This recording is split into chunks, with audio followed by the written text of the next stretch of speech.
Hello, welcome to the Professional Patient Podcast. I'm your host, Michael A. Weiss.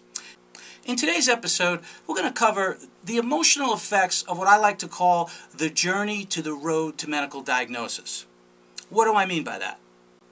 What do you do when all diagnostic tests are negative, but you still have pain, you still have symptoms, you still have a growth? What do you do when your doctors and your friends start doubting you? All the tests are negative. Maybe it's in your head. Maybe there's nothing wrong with you. How do you handle that? I mean, you know you need to be diagnosed, but everyone around you is doubting you. What do you do? How do you handle the emotional stress that's logically associated with that pressure? And it can get so bad that the emotional problems could wind up becoming as bad or worse than the underlying problem you're trying to get diagnosed. Through my almost 30 years of having an autoimmune chronic illness called Crohn's disease, I've come across a lot of situations where I had pain, symptoms, growths, etc., but they didn't show up in diagnostic tests, and it took a long time to get diagnosed. So what I'd like to do is share some of the things I've learned and experiences I had so that you don't have to go through that. When you are on the journey to the road to medical diagnosis, there's several things that are just givens. And these are things that you wouldn't know about unless you went through it. So let me share those with you first. Number one, the diagnosis can take time. It can require many different doctor visits. It could be very expensive. It's going to be very, very lonely. And most of all, you have to go into it with the mindset that you're talking about a marathon, not a sprint. The sooner you accept these givens, that it's going to take time, you're going to have to meet with a lot of doctors, you're going to get rejected by a lot of doctors. You may hear things you don't want to hear from doctors. It's going to cost you a lot of money. You may be isolated. People may start to doubt you. And also you're going to have a lot of paperwork, healthcare paperwork, administrative paperwork to stay on top of everything. Once you've come to grips with that, then I think you're forming what is really the basis of a core of mental toughness that you will need to get through the journey on the road to medical diagnosis. This mental toughness is needed because it's going to be tested repeatedly. This mental toughness is going to be tested by doctors. It's going to be tested by friends and by family. I mean, look, your family and your friends love you and they don't want to see you suffer. But when diagnostic tests keep coming back negative and doctors say there's nothing wrong, they want you to be okay, so they're going to start doubting what you're going through. The bottom line, though, is that you have to listen to your body. If it's telling you that there's a medical problem, then you have to have the confidence and the mental toughness to stick with that and move forward. You have to persevere through all the doubters to get an answer to your problem so that you can get diagnosed and treated. You have to never waver because you're going to come across a lot of very smart people, doctors, family, and friends, who will have the best of intentions, who will try to knock you down, really for what they think is your own benefit. But if you listen to your body, you can't waver, no matter how smart, how prestigious, how accomplished the person is who's telling you there's nothing wrong with you. Listen to your body. It will not let you down. After a while, after you hear all this negativity, even you may question your own resolve.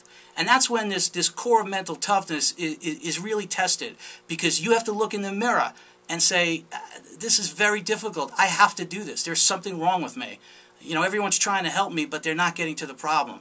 So your own resolve and the requirement to be resilient is so absolute when you're on the journey on the road to medical diagnosis, because you may be the only one on that road. You may be the only cheerleader that you have.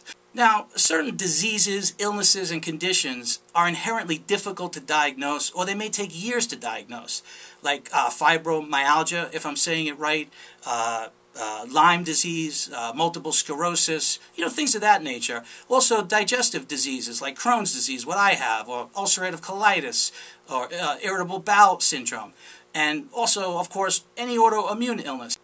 It's often very difficult for physicians to diagnose autoimmune illnesses because the symptoms are often intermittent. And also, a lot of times you'll say, but you look great. There's nothing wrong with you. Autoimmune illnesses, could be silent killers.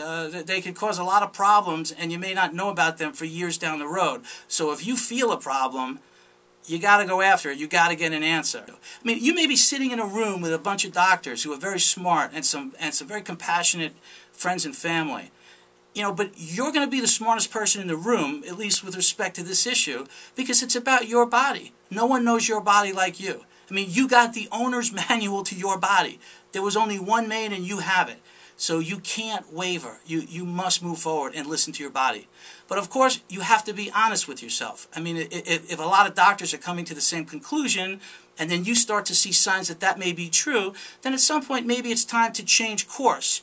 Another thing that makes this complicated is that if you're already a chronically ill patient, like myself, for example, I have an autoimmune illness called Crohn's disease. So when I present with a growth in the left upper quadrant of my abdomen, as I did this past summer, doctors are going to try to hang it on my Crohn's disease somehow. Sure, they're going to do diagnostic tests to try to figure it out, but if they can't figure it out, it's kind of logical. Guy has Crohn's disease for 25, 30 years. He's had a lot of surgery, blah, blah, blah. But you as the patient, if you think it's different and unrelated, you need to keep that in mind and move forward. And you need to be persistent. Obviously, always be respectful to doctors. They're sharing their expertise with you. You may not agree with it, but it's useful information. The more doctors you go through, the closer you are to getting your answer.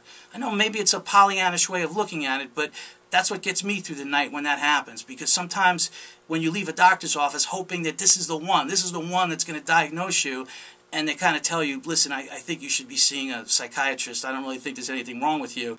It can be so morally defeating that you may want to give up. And if that ever happens, it's okay to give up for that day or the next day or 2 or 3 days. Just get back on the horse. Try to do something each day or week or month to push the journey forward.